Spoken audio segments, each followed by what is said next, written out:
지역의 유적지를 발굴해서 답사를 다니고 또 신문 방송에 이를 소개하는 일들을 했습니다. 그리고 그에 이어서 오늘 주체의 하나로 이렇게 돼 있는 유족들을 찾아서 유족회를 결성을 하게 됐는데 그게 바로 20년 전 일입니다. 이번 학술 발표회는 그런 여러 가지 성과들을 잘 보여주는 그런 발표회라고 생각을 합니다. 그러면서 여러 가지 문제점, 한계점들이 또 드러납니다. 지금까지 매년 이루어져 왔던 학술 발표회가 주로 동학농민혁명이 어떻게 시작되고 전개됐는가, 그 의미는 무엇인가 하는 것을 반복해 왔습니다. 그러면서도 충분히 구체적인 사실조차도 실정 안 된 그런 것이 많고 한 번 발표된 그런 것을 검증하는 것, 이것도 잘 안 돼 있고 심지어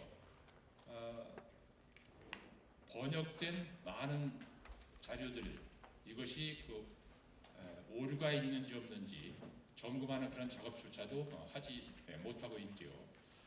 학술 발표회, 학술 연구가 성과에서는 큰 문제가 동아시아 삼국, 그리고 더 나아가서 아편전쟁 이후에 서세 동정 속에서 동아시아가 어떻게 전개되어 왔느냐, 그 역사 전개에 관련된 것들을 폭넓게 보지 못했던 그런 문제가 있지요.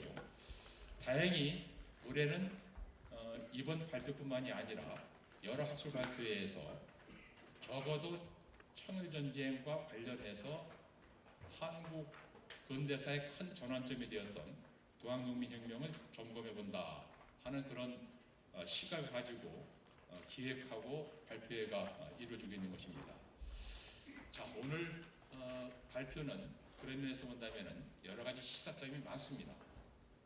첫 번째 발표, 미야지마 히로시 선생님께서 해주신 발표는 혹시 여러분들은 왜 갑자기 이런 사상가 측면에서 일본의 주작과 관련된 얘기가 나오는가, 이렇게 생각하실 수 있을 겁니다. 그런데 조선을 침략했던 일본군, 그리고 그것을 지휘했던 당시 일본 지도자들이 바로 번교, 각 그 번에서 만든 학교에서 공부를 했던 그런 인물들입니다. 이들이 메이지신을 일으키는데 주도를 하게 되고 또 아시아를 침략하는데 선봉에 서게 되지요. 바로 그러한 대표적인 인물, 그러한 야마구치현에서 나온 그런 인물들을 길러낸 사람이 요시다 시로인입니다. 그 요시다 시로인이 어떤 생각을 가지고 많은 어린 제자들을 가르쳤는가, 그리고 이토 히로부미를 비롯해서 그런 인물들이 메이지신을 일으키고 첫 번째 하는 그런 커다란 사업이 조선 침략이었는가, 이것을 이해하기 위해서는 바로 그런 사상사적인 측면에서 일정하게 이해가 있어야 되는 것이지요. 그것을 한국사에서는 거의 다루지 않았습니다. 자, 오늘 그런 문제를 잘 정리해서 소개해 주신 미야지마 선생님께 아주 고맙다는 말씀을 드립니다. 자, 이에 대해서 왕현종 선생님께서 토론을 해 주시겠는데, 왕현종 선생님은 그동안에 그 총서 발간이라든가 동학농민혁명 연구사에서 아주 큰 일을 하신 분이니까 잘 아실 것으로 믿습니다. 자, 바로 토론에 들어가겠습니다. 예, 안녕하십니까. 소개받은 왕현정입니다. 저는 연세대학교 원주 캠퍼스에 있는 역사문화학과에 재직하고 있습니다. 오늘 뜻깊은 동학농민혁명 120주년 국제학술대회를 맞이하여 제1부에서 동학농민혁명, 청일전쟁의 전개와 동아시아 세계의 변동에 대해서 발표해 주신 미야지마 히로시 교수님의 발표를 듣고 비평을 하게 되어서 대단히 영광으로 생각하고 있습니다. 제가 발표에 대한 토론문은 지금 논문집에 149쪽에 나와 있습니다. 그래서 제가 짧은 시간에 이 부분을 전체적으로 요약하고 비평하기에는 좀 시간이 제한되어 있는 것 같고, 또 발표에서도 일부 설명된 부분이 있기 때문에 제가 요약한 부분은 생략해 가면서 질의를 하겠습니다. 우선 제가 발표 주제로 받았을 때 하고 실제 원고로 제출되었을 때 하고 좀 차이가 있었습니다. 그래서 지금 오늘 발표하신 주제는 최근 일본 근대 사상사 연구에서 주자학과 일본의 근대라고 하는 그런 커다란 패러다임의 전환이랄까, 연구사의 변화가 있었는데 그것을 중심으로 해서 발제를 하신 것으로 압니다. 현재 일본 근대 사상 연구사의 변화 속에서 새로운 해석들이 최근에 나오고 있는데 그것을 정리하신 부분이 있고요. 또 하나는 조선과 중국의 사상적 변화와의 유사성을 대해서 논의하는 것입니다. 실제 발표에서 들으셨지만 일본의 도쿠가와 시대에 주자 성리학의 어떤 연구와 교육의 흐름에 대해서 최근의 연구 경향을 충분히 반영해서 발표를 해주셨습니다.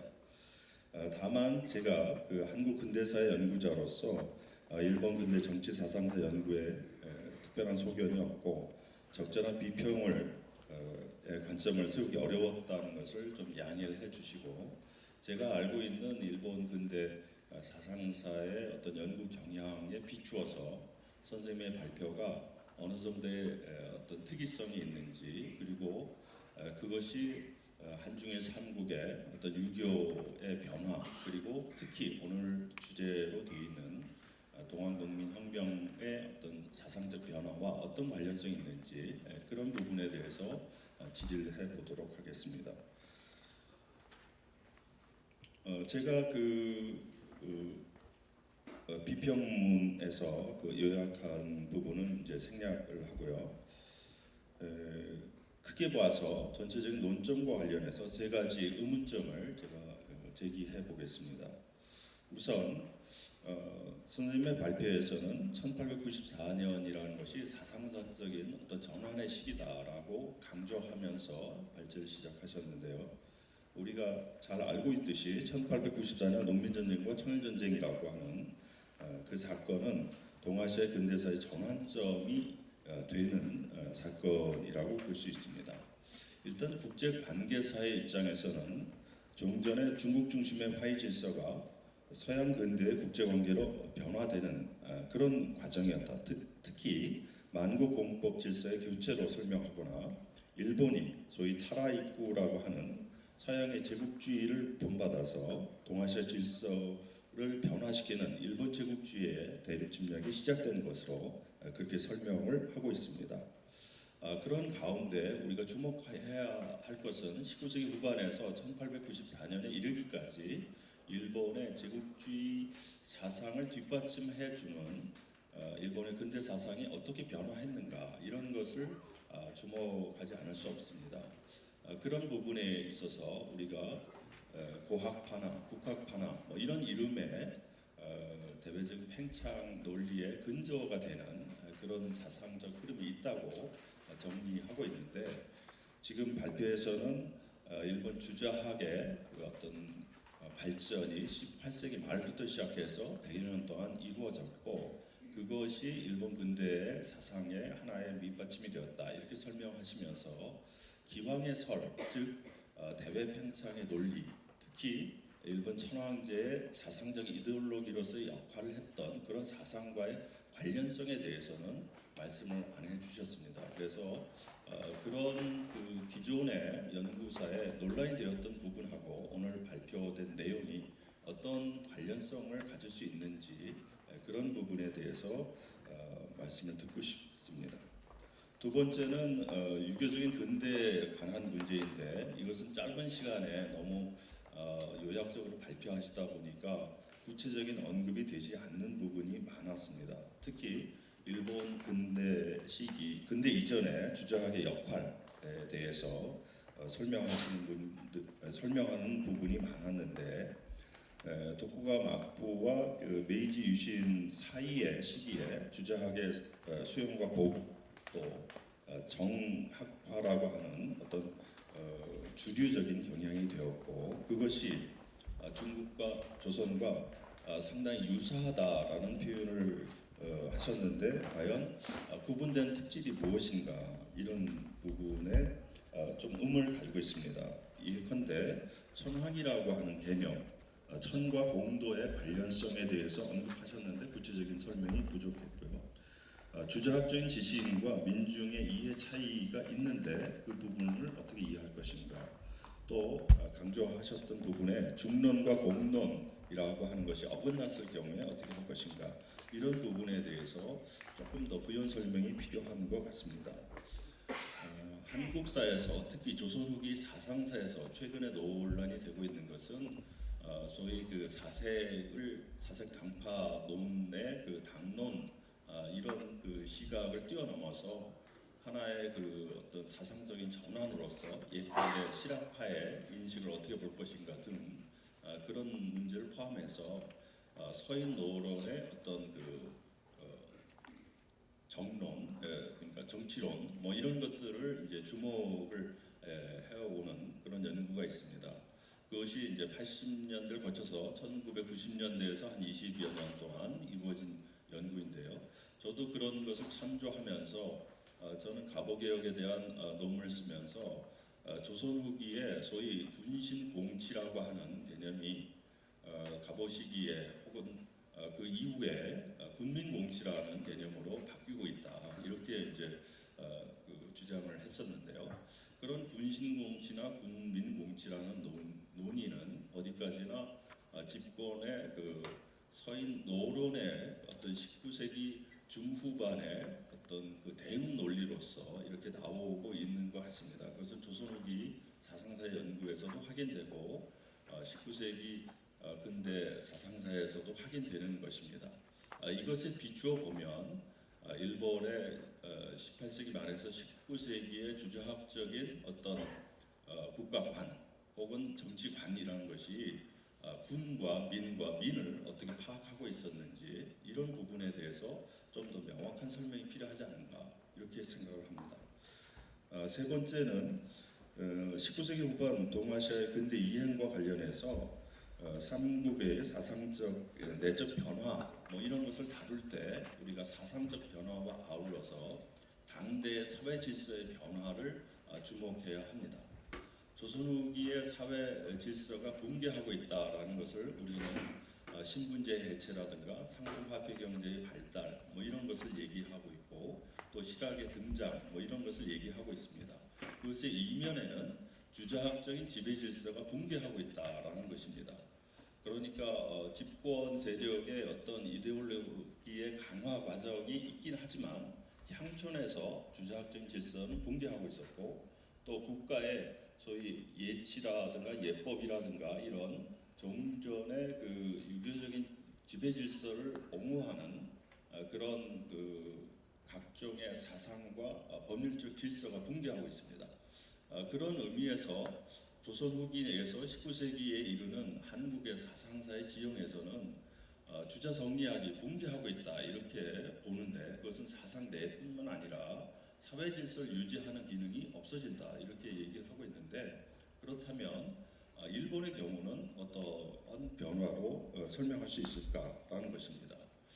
그래서 이 부분에 대해서도 비교사적인 관점에서 일본의 주자학의 사회 질서의 어떤 역할과 19세기의 조선과 어떻게 대비될 수 있는지 이런 것을 여쭤보고 싶고요. 마지막으로는 이것과 보충해서 일본의 그 천황제 이데올로기를 얘기할 때 일군 만민이라고 하는 그러니까 하나의 황제 밑에 온 국민 백성이 하나 일체화된다라고 하는 그런 사상이 있다고 하는데 그것과 주자 정리학과는 굉장히 좀 괴리가 있는 것이 아닌가 이런 생각이 듭니다. 있습니다. 그래서 사실은 뭐 선생님 발표하신 내용 중에 실마리가 있긴 하지만 그것을 좀 더 보충해서 말씀을 해주시면 좋겠습니다.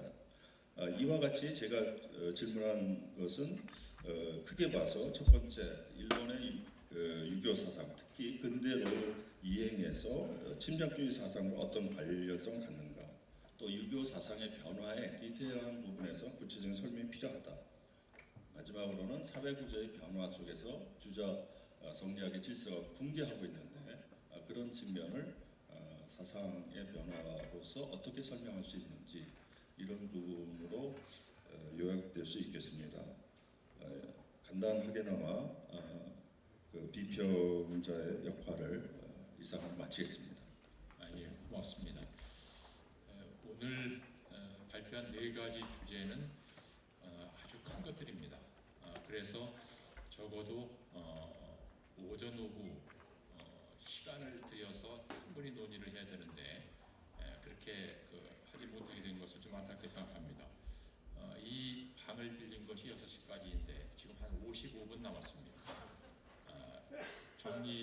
이미 그 토론문이 나왔기 때문에 정리해서 발표를 말씀을 해주시기를 바랍니다. 네, 황 선생님 감사합니다. 제가 뭐 시간 관계상 설명 생략한 부분도 많이 있어서 죄송합니다. 그 네 가지 질문하셨는데 다 건축입니다. 그 중에서 다 답변 같은데요.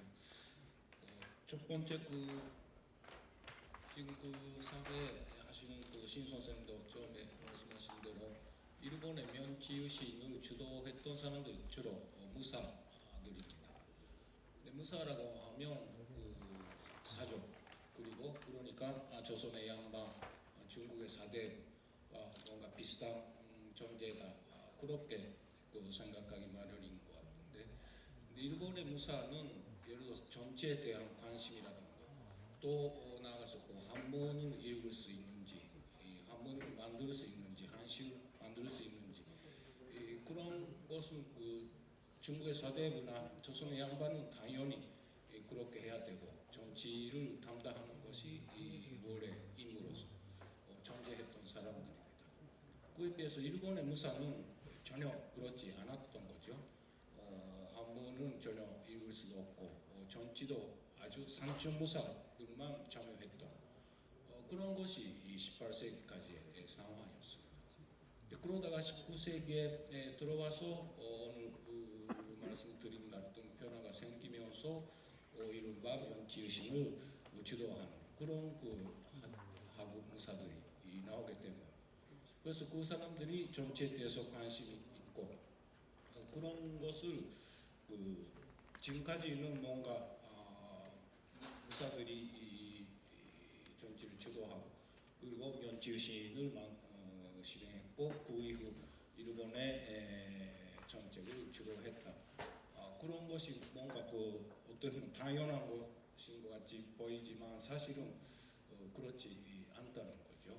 그것을 제일 강조했던 것입니다. 그래서 19세기는 주자학, 유학이라는 것을 공통의 기반으로서 가까운 면도 많이 생겼는데 그러나 일본의 성리학은 오늘은 시간 관계상 다 생략됐습니다만 한편에서는 요코이 쇼난 같은 사람은 상당히 대의라는 것을 중시하면서 또 다른 한편에서는 특히 조선에 대한 인식은 상당히 약점이라고 할까요? 예를 들어 도요토미 히데요시의 침략 이것을 전혀 대의라는 관점에서 비판하지 않고 그것이 실패한 것은 명나라 군대가 장전했기 때문에 그럴 때 실패한 것이고 히데요시는 명나라가 장전하기 전에 빨리 끝냈어야 된다 그런 이야기만 하고 있습니다. 그래서 한편에서는 일본의 무사들이 성리학을 배우면서 대의라든가 그런 것을 한편에서는 중시하게 되면서도 대외 인식의 면에서는 여러 가지 약점이라고 할까요? 선생님, 교수님이 지적하신 그 침략적인 그 인식이라고 할까요? 특히 그 조선에 대한 그 멸시가 그런 것은 그런 사람들조차도 당하게 있었던 근데 그것이 면지유신 이후가 되면 이른바 그 아시아주의라는 것이 존재하게 되는데 이것도 한편에서는 아시아 연대 하면서도 다른 한편에서는 상당히 그 침략적인 성격을 두 가지로 같이 갖고 있었는데 그런 아시아주의자들이 나올 수 있었던 것도 역시 그 사람들도 유학을 배우고 그런 것이 그 무시하면 그런 사람들이 왜 그 시기에 나타나는지도 충분히 이해가 안 가는 게 아닌가 그렇게 생각합니다. 그리고 두 번째는 상당히 어려운 문제입니다만 일본에서도 19세기가 되면 그 선리학을 배우는 그 민중들이 특히 그 농민 상층 부분까지 유학 주자학의 책을 읽는 사람이 나오기 시작합니다. 근데 그러나 그것은 비교적으로 짧은 시간으로 끝났기 때문에 민중세계 깊숙까지 그 유학이 이 선리학이 침투했다고 보기 어렵고 그런 면에서 조선과 상당히 그 근처에 있었던 거 아닌가 싶은데요. 근데 그런 그 주자학과 그 민중과의 관계라던가 그런 문제도 여러 가지 생각해야 됩니다만 주자학이란 것은 제 생각은 원래 차별, 신분을 부정하는 사상이라고 생각합니다. 아까도 말씀드린 대로 성인이란 것은 누구든지 배우면 될 수 있는 것이다. 이것이 주자학. 그러니까 태어나서부터 뭔가 신분의 차이가 있다. 그것은 주자학은 인정하지 않습니다. 태어났을 때는 똑같이 태어났는데 차이가 생기는 것은 그 이후 배움의 차이에 따라서 인간의 차별이 생기는 것이다. 그래서 원래 그 신분제도를 부정하는 사상이었고 중국은 그 현실도 상당히 그렇게 현실 자체가 그렇게 되고 조선의 경우는 그렇게 되지 못했던 양반이란 존재가 있고 그것이 상당히 신분적인 성격을 강하게 가지게 되고 그리고 양민, 노비 같은 그 신분이 존재했던 그러니까 그 조선의 현실은 선리학의 이념하고 맞지 않는 부분이 있었고 그것이 19세기가 되면서 형정사회에서 그런 질서가 통용하고 해제되기 시작했다. 그것은 사실입니다. 그것은 선리학이 해제되기 시작했다. 그것은 조금 다른 문제로서 조선적인 선리학이 해제되기 시작했다고 저는 보고 있습니다.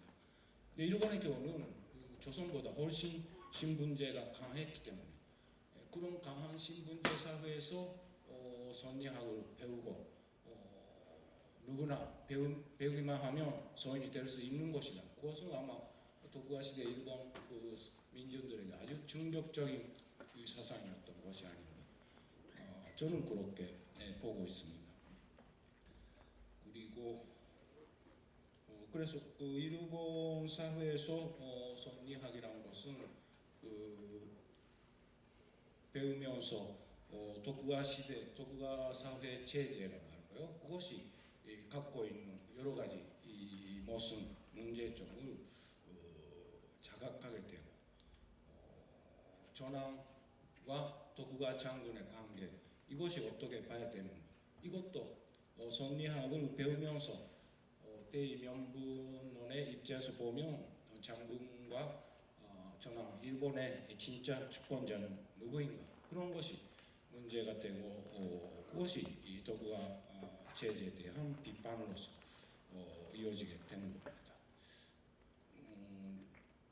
또 많이 답변해야 되는 일단 이 정도로 마치겠습니다. 틀림없습니다. 두 번째 발표는 통역이 필요하기 때문에 좀 뒤로 미루도록 하겠습니다. 아까 그 통역하다가 그 건강 때문에 잠깐 못했던 분이 깨어나가지고 지금 그 기조 그 강연을 하신 척중걸 선생님의 그 인터뷰를 지금 도와주고 있습니다. 아까 기조 발표하신 척 선생님은 그 중국에서 청일전쟁 연구자로서 아주 정평 있는 그런 분입니다. 지난달에 위해에 가서 학술 발표회를 했는데 유공도라고 하는 그곳에 큰 그 청일전쟁 관련된 박물관이 있죠. 박물관에 한 면에다 크게 사진과 더불어서 그 업적이 이렇게 전시되고 있는 그런 분입니다. 자, 세 번째 발표 토론을 먼저 하도록 하겠습니다. 동학과 관련된 일을 우리가 검토할 때 반외세 사상, 반외세 운동이었다 이렇게 본다면 서구 열강이 이 동학과 동학농민군의 활동에 대해서 어떻게 보고 있었느냐. 이미 공사관이 설치되어 있었고 관심이 있었기 때문에 많은 보고가 있었는데 그런 보고 내용이 무엇이냐, 혹시 우리가 빠뜨린 잘 모르는 그런 내용이 여기 들어있는 것이 아니냐 해서 이것을 찾으려고 노력을 해왔는데 최덕수 선생님께서 그런 새로운 자료들을 정리를 해서 오늘 그 발표를 해주셨습니다. 이에 대해서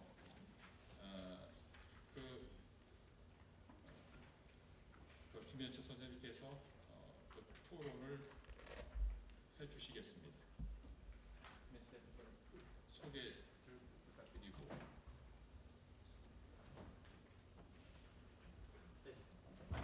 안녕하십니까. 동북아 역사재단에서 이제 근무하는 김현철입니다.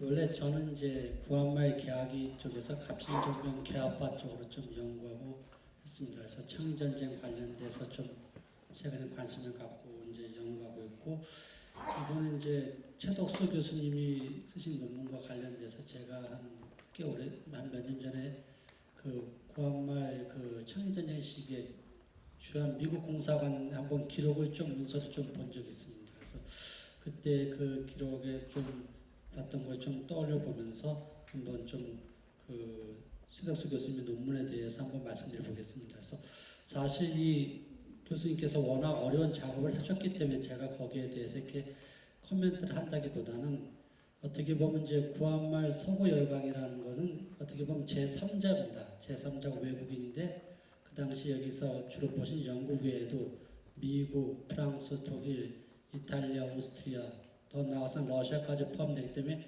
굉장히 그 문서라든가 이런 것이 방대합니다.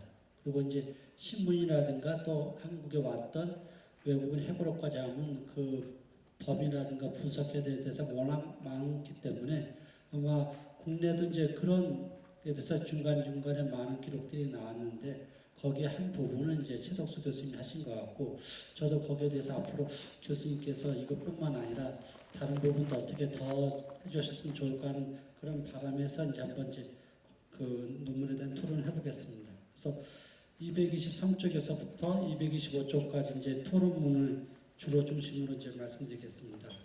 저희가 이제 서구에 주하는 외국 공사관들이 입장에서 봤을 때는 여러 가지로 동학과 관련돼서 관심을 가질 수가 있겠다 하겠습니다.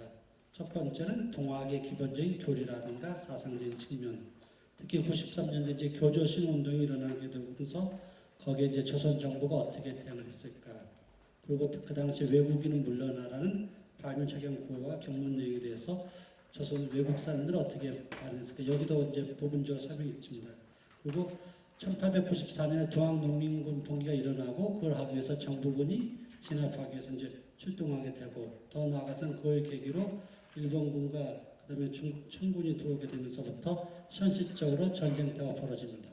그 상황 속에서 조선 내 이제 치안에 어려움을 겪기 때문에 외국인 선교사 또는 외교관들이 어떤 신변을 어떻게 보여야 될 것인가 하는 그런 형태로서 여러 가지 그 그 외교관들이 고민하게 되고 그런 것들을 수시로 또 본국에 보고하고 또 중요한 거는 이런 주한 외국 공사관들이라는 건 미국 공사라든가 영국 공사 같은 경우는 굉장히 고종과 밀접한 관계에 있었습니다. 고종이 친밀하게 자주 불러서 식사도 같이 하고 자기 신변도 좀 보호해달라 요청도 하고 그런 과정 속에서 여러 가지 고종이 다른 사람한테 얘기하지 못하는 그런 얘기들을 들을 수 있고 또 그 사적으로나 또는 공적으로 고종한테 정치적인 자문, 외교적인 자문을 해줬을 가능성도 굉장히 큽니다. 그래서 그러한 작업들에서 봤을 때 이 문서를 분류하고 그 다음에 연구하는 작업은 굉장히 중요합니다. 그러나 이제 혼자 개인이 이런 문서들을 찾고 또 번역하고 분석해서 다시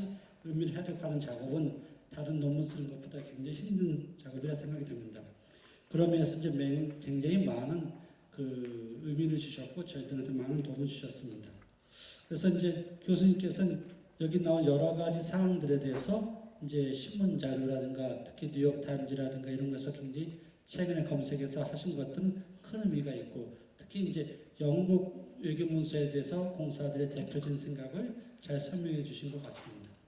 근데 이제 거기에 대해서 저도 이제 굉장히 공감하고 이제 궁금하지만 몇 가지 이제 교수님께서 논문 중에서 언급하신 그런 부분들이 있습니다.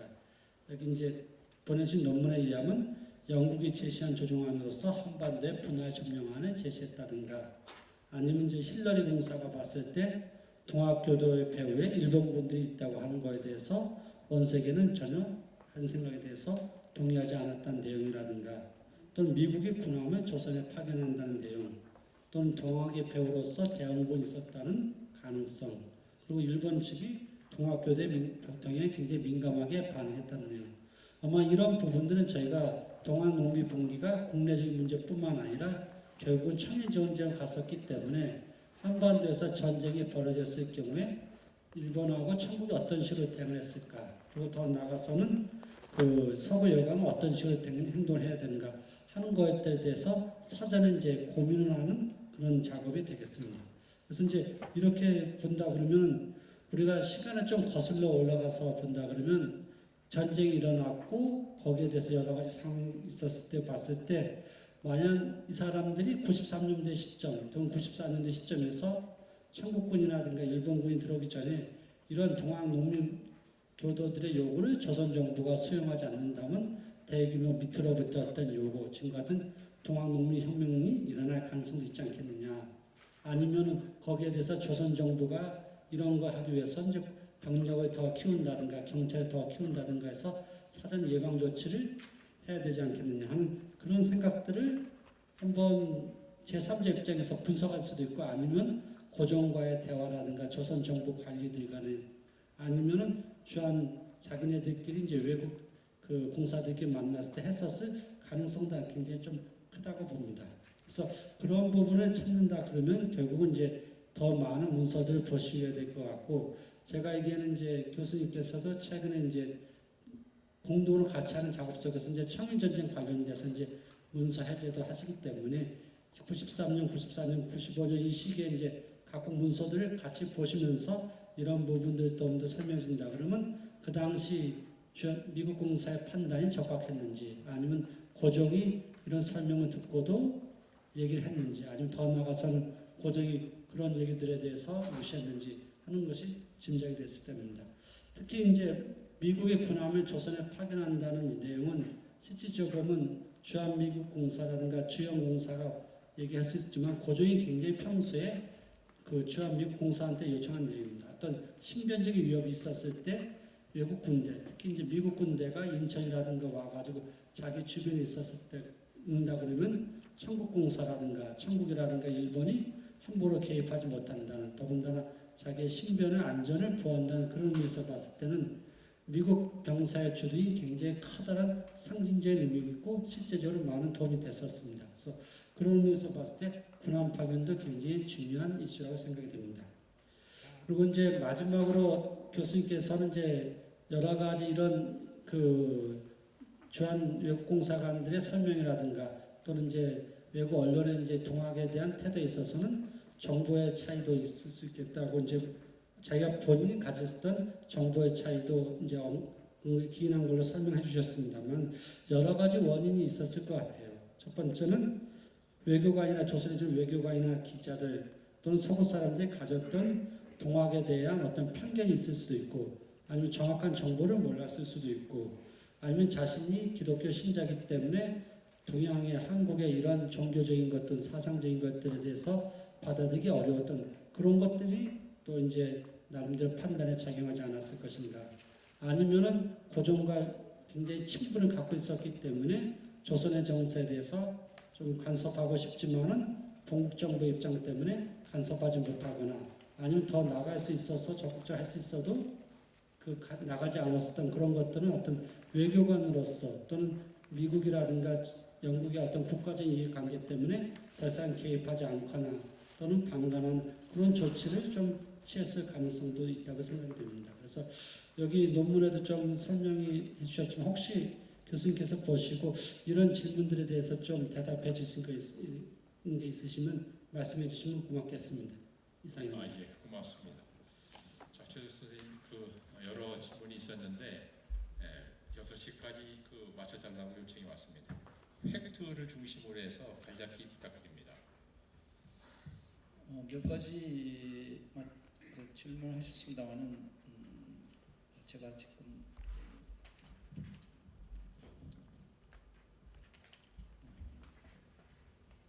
토론본 224쪽에 나와 있는 내용 중심으로 간단하게 말씀드릴 겁니다.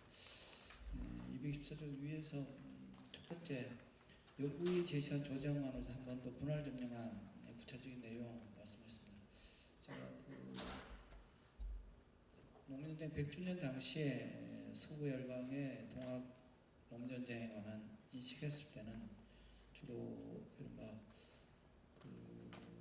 청일전쟁기 이후에 열강의 인식을 다루면서 열강들 사이에 이와 같은 분할 점령안을 주로 다뤘습니다. 앞에서 말씀드린 것처럼 동학농민군의 전주성 점령 그리고 청일전쟁 그리고 앞에 조선생도 평양 전투라든가 황해전 얘기했지만 마지막 전쟁이 삼국 간섭으로 끝났었기 때문에 이 삼국 간섭의 경우 그 이전에 여러 가지 준비 끝에 열강들의 최종적인 조선 정책이다 이런 입장에서 이번 논문의 경우 주로 척양이 나온 교조신운동 단계부터 검토를 해봤습니다. 이 분할 점령의 경우 최종적으로 영국이 1894년 7월 말에 제시한 얘기를 합니다만 청일 양군이 조선에 파견됐을 경우 1차적으로는 일본이 러시아 또는 영국이 제시한 안이 조선에 관심하였던 영국, 프랑스, 독일, 러시아, 미국이 공동으로 개입해서 청일 양군을 철퇴시키는 조정안이 가장 바람직하다. 그런 거였는데 시간이 지나면서 일본군의 철수가 현실적이지 않다. 이랬을 경우 이 5개 나라 가운데 미국은 비교적 소극적으로 조정안에 개입하지 않고 그 다음에 영국도 역시 전쟁 임박에서는 개입하지 않습니다만 제시한 안이 조선의 서울을 조선왕이 통치권을 두고 남북으로 청과 일본이 분할해서 지배하는 것이 청일전쟁으로 비유하는 것을 막는 방법이 아닌가 그런 제안을 했습니다. 근현대사에서 한반도에 대한 열강들의 이익에 처음에 부딪힐 경우 가장 편의적으로 나오는 게 한반도 남북 분할론의 경우인데 근대사의 경우 농민전쟁 시기에 그와 같은 분할론이 처음 나왔었다라는 것을 말씀드렸습니다. 이번의 경우 지난번에 말씀한 것처럼 일본 공사관 자료나 일본 외교문서를 통해서 제가 했는데 이번 영국 외교문서의 경우 그와 같은 내용이 비교적 처음에 출발은 일본과 러시아, 그 다음에 영국 이렇게 발전했었는데 러일전쟁 시기하고 청일전쟁 시기가 다른 경우 앞에서 영국 외교관의 경우 바로 왕의 측근 조선 왕실하고 통보가 가능하고 원세계, 이용량 이런 쪽에 있었는데 가장 의문시되는 부분은 처음에는 영국이 조정안을 주최하다가 7월 그 16일에 일본하고 영국하고 항해 그 통상조약을 맺습니다. 그 이유는 영국이 개입하지 않으면서 결국은 전쟁으로 이어지는 부분인데 언제부터 영국이 조정안으로부터 발을 뺐는가 하는 데 대한 구체적인 부분은 좀 더 검토를 해봐야 될 것 같습니다. 다만 영국의 경우 조선 문제기보다는 중국에서 영국의 이익이 침해받지 않기 위해서는 조선에서 전쟁으로 확산되는 것은 바람직하지 않다. 이런 입장에서 조정안을 낸 것 같습니다. 그리고 그 전쟁 그 224 아래쪽에서도 김일성 선생님이 전쟁의 발발 가능성 전망 이런 부분인데 적어도 교조신혼운동 단계에서 처형이 났을 단계는 동학농민운동의 경우 그걸 계기로 삼국 간의 전쟁으로 발전할 것이다. 그런 전망은 비교적 가지고 있지 않지 않나 그렇게 생각됩니다. 210장의 두 번째 질문의 경우 동학교도의 배후에 일본인이 있다고 의심하는 원세계의 경우 아까 말씀드린 것처럼 원세계의 조선 왕실하고도 바로 얘기하고 지방의 밀정들 당에 보내가지고 정보를 수집한 것 같습니다. 근데 저희가 알고 있는 청일전쟁의 배경으로 일반인들이 가장 크게 논의된 것이 김옥균의 하여튼 살해 문제를 계기로 조선 내에서의 어떤 그 반청이라든가 조선 왕실에 대한 나름대로 의문식 경우인데 원세의 경우 교조신운동 단계에서는 굉장히 일본이 적극적으로 움직였는데 복합상소 단계에 넘으면 움직이지 않는다. 보다 구체적으로 전쟁으로 가는 데는 움직이지 않는다. 움직이지 않는 것 자체가 뭔가 배후에 있지 않느냐 그렇게 판단하고 있는 것 같습니다. 다음에 미국이 군함을 조선에 파견한다는 내용의 경우 발표에서도 잠깐 말씀드렸지만 조선 왕실의 경우 굳이 미국뿐만 아니라 영국 열강의 자료에 보면은 이른바 군함 파견은 여러 통로를 통해서 요청한 것 같습니다. 그리고 앞에서 미국 공사를 보의 경우 동학의 배후에 대원군 얘기도 있으나 역시 열강들의 경우 정치적인 조직으로 발전한 동의 경우 그 배후가 있는 것인가 하는 데서 상당한 관심을 가지고 있고 또 영국 측의 자료를 보면은 대원군 측에서도 군함의 파견 이런 요청은 있습니다. 다시 말하면은 대원군이 갑오개혁 이후 들어가 집권하고 평양 전투에 가면서 상황이 전체로 불려질 경우 대원군 쪽에서도 군함 파견 요청하는 그런 사실이 있습니다. 그런 면에서는 열강들의 입장이나 또는 조선의 정치 세력의 경우는 열강들을 어떻게 이용할 것인가 하는 데서는 다양한 접촉이 있습니다. 다만 그와 같은 기록은 조선의 공식적인 문서인 구한국 외교문서 미안의 일환이나 그런 데서는 드러나지 않고 있습니다.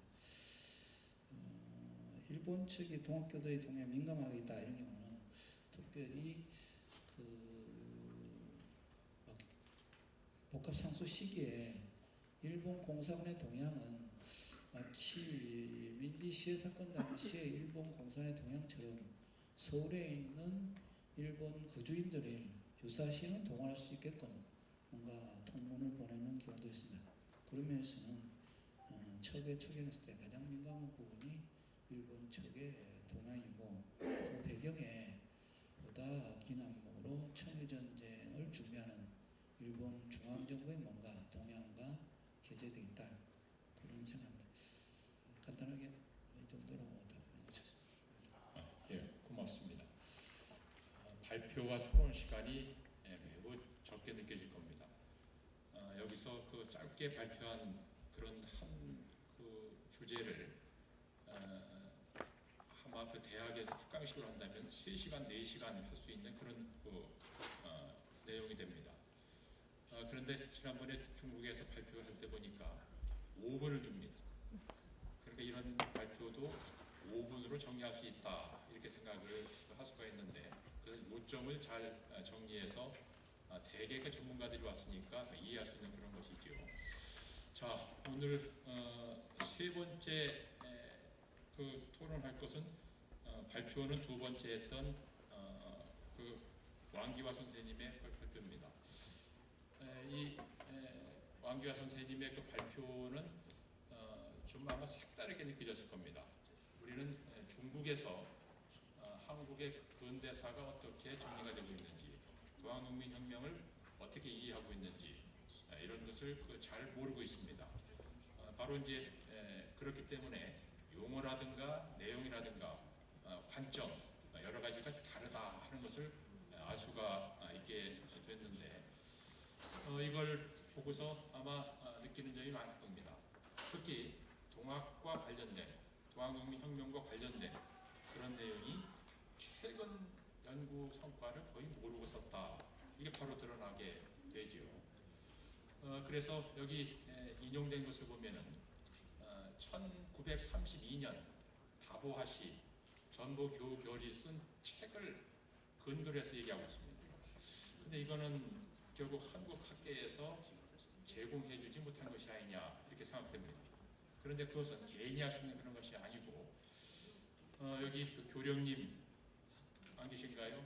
여기 그 김동훈 이사장님 이런 기관 단체에서 할 수 있는 그런 것입니다.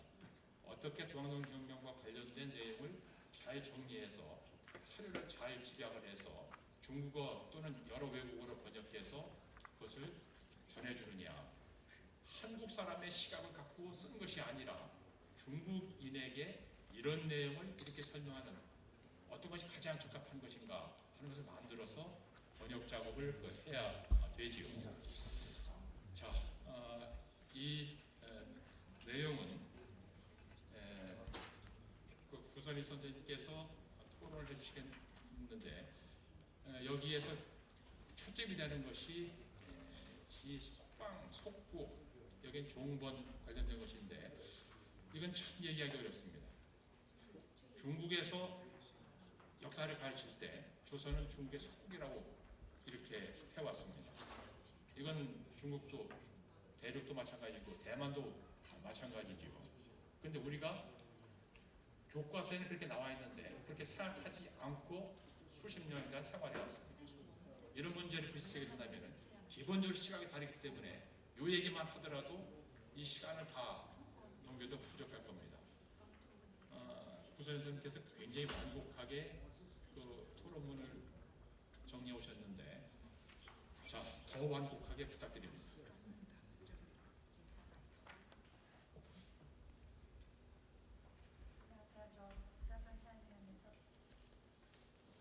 일하고 있는 구선희입니다.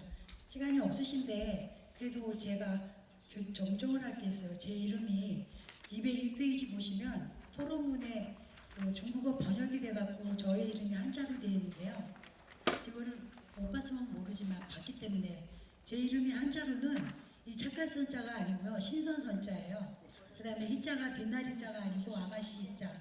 그래서 한자로 하면 제가 선녀입니다. 근데 이게 이렇게 돼 있어서 제가 정정을 드리고요. 시간이 없으시니까 제가 넘어갈 건 넘어가고 말씀을 드리겠습니다. 제가 이 글을 받고 왕지화 선생님께서 무엇을 연구하셨나 제가 중국 그 인터넷 바이두를 한번 검색을 해봤습니다. 그런데 그 중국 바이두에는 그 연구 성과가 많이 나오질 않아서요. 구체적으로 어떤 주제를 갖고 하시는지를 제가 파악을 못했습니다. 그래서 좀 전에 신영우 선생님께서도 말씀하셨지만 속방관계 여러 가지 그런 얘기만 나오면 제가 굉장히 머리가 이렇게 아주 차가워지는데요. 그런 거는 제가 이제 뺐습니다. 왜냐하면 왕지화 선생님에 대해서 제가 잘 모르기 때문에 그래서 구체적으로 선생님께서 아실 수 있는 거 제가 선생님 잘 모르기 때문에 그것만 몇 개 말씀을 드리겠습니다. 그 197페이지에 제 토론문이 있기 때문에 이미 왕 선생님께서는 저희 토론문을 받아보셨을 거라고 생각을 합니다. 그래서 그 첫 번째 197페이지에 나와 있는 글의 구성에 대해서는 제가 아까 사회자 선생님께서도 말씀하셨기 때문에 뛰어넘겠습니다. 왜냐하면 제가 그 글을 받고 논문인 줄 알았는데 논문이 아니고 그러니까 개괄적으로 서술을 한 글이더라고요. 그래서 그거를 제가 첫 번째 말씀을 잠깐 드렸고요. 그 그다음에 198페이지의 그 토론문을 읽으면서 제가 말씀을 드리겠습니다. 198페이지의 그 2번을 보시면 주 9가 붙여진 본문의 그 사실관계 여부를 제가 말씀을 드리는 건데요. 그 본문에는 1882년 5월에 조미통상조약 체결과 관련해서 그 왕지화 선생님께서는 그 조약 내용에 그 조선은 중국의 속방이라고 그 명시했다고 서술을 하셨는데 사실은 중국 측에서는 그 당시에 청국은 이 내용을 조선은 중국의 속방이라는 것을 조미조약 내용에 그 무던히도 들어가게 하려고 애를 씁니다. 그런데 결국은 조약 내용에는 들어가지 않고요. 그 미국 측에 그 조선은 중국의 속방이라는 것을 그 외교문서를 통해서 그냥 전달하는 식으로 그 끝을 맺습니다. 그래서 조약 원문에는 그 내용에는 들어가지 않았다는 거, 이거를 말씀을 드리고요. 그 다음에 왕 선생님께서는 조미 통상조약 체결 2달 사이에 영국과도 통상조약을 맺었다고 하는데요. 이 시기에 영국과 통상조약 체결을 하려고 했는데 실질적으로 비준이 돼서 그 통용이 되는 것은 그 다음 해 1883년 11월에 체결된 조약입니다. 그러니까 이것도 엄밀하게 따지면 사실과 조금 다른 거고요. 그래서 이거는 제가 사실관계에 대해서 말씀을 드렸고요. 그 다음에 이제 3번을 보시면 주 10일이 붙여진 단락의 내용에서 왕 선생님께서는 조선이 서양 각국과 맺은 통상조약으로 인해 조선과 청의 관계가 청이 예측하지 못한 방향으로 나갔다고 하시면서 이에 따라서 조선과 청 또한 조약 관계를 맺고 조선에서의 청의 주도적 지위를 유지하고자 했으나 뜻대로 되지 못했다고 서술을 하셨습니다.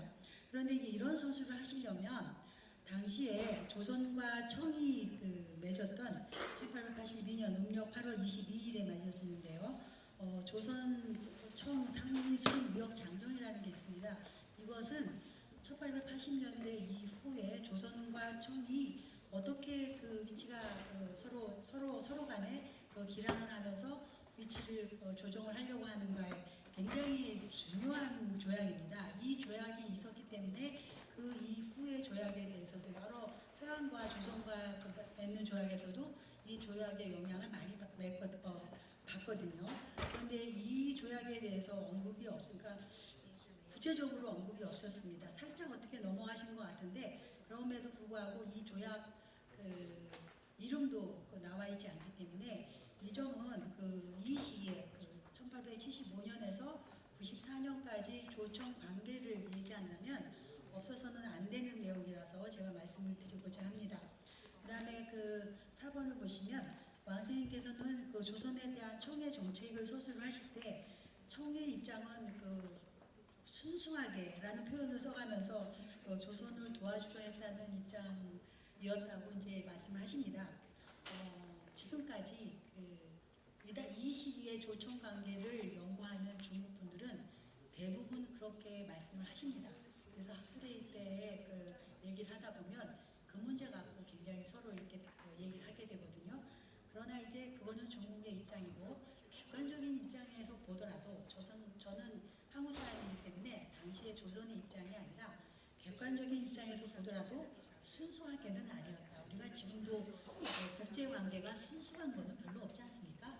그래서 이런 거는 그래서는 조금 이제 쓰기가 좀 곤란하지 않을까 이걸 말씀을 드리고요. 그 다음에 기타로 제가 말씀드리고 싶은 거는 이 시기 중국 자료를 보면 조선 관계의 자료를 보면 서술을 할 때 조선의 국왕이라고 얘기했던 반드시 이희라는 그 당시 고종의 이름이 이희였잖아요.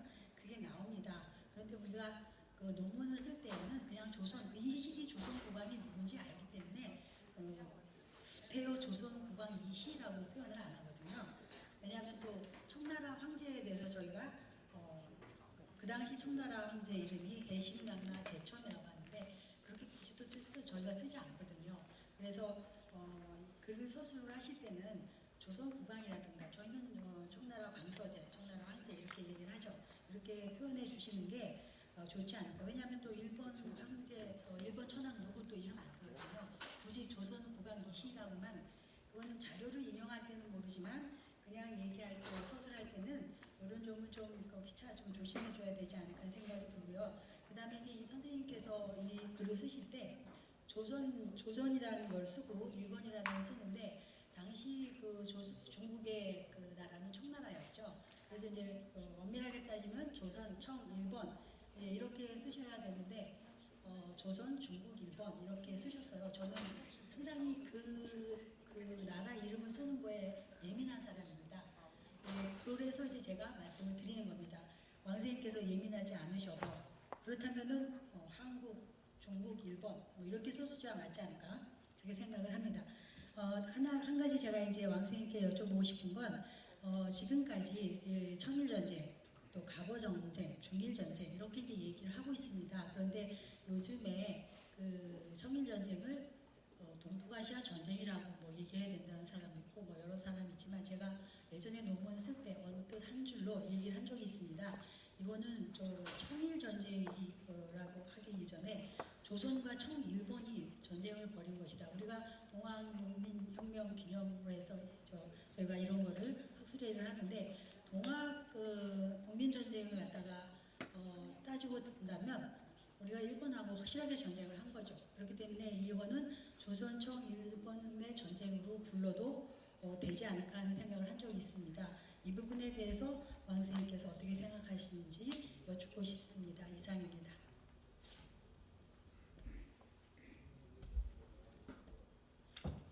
非常感谢居教授对我文章的点评。 그 구선희 교수님께서 제 논문에 대해서 이렇게 토론을 해주시고 지적해주신 것에 대해서 매우 대단히 감사한 인사드립니다. 让我能够下一步更加使这篇文章进一步完善。 저로 하여금 앞으로 더 이 논문에 대해서 더 연구하고 깊이 있게 그렇게 이 문장을 더 고칠 수 있는 그런 그 지적을 해주셨습니다. 首先呢，我想先介绍我的专业和研究。 먼저 제 연구 주제, 제 전공에 대해서 먼저 여러분에게 말씀을 드리도록 하겠습니다. 因为我是中国甲午战争博物院，所以说我的研究呢，一方面是从事这个中日甲午战争的研究。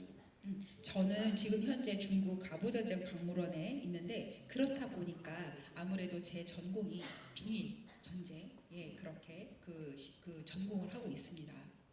另外一个方向呢，就是主要是中国近代海防的研究。海防就是海洋防。 또 하나 뭐냐면 중국 근대 해양 문제죠. 해양. 예. 海上的防，就是边防。 해양 변방. 해양 그 변강에 대한 그에 대한 것도 연구를 하고 있습니다. 关于东学农民革命的研究，以前从事的很少。 사실 동학 그 운동, 그 혁명 운동에 대해서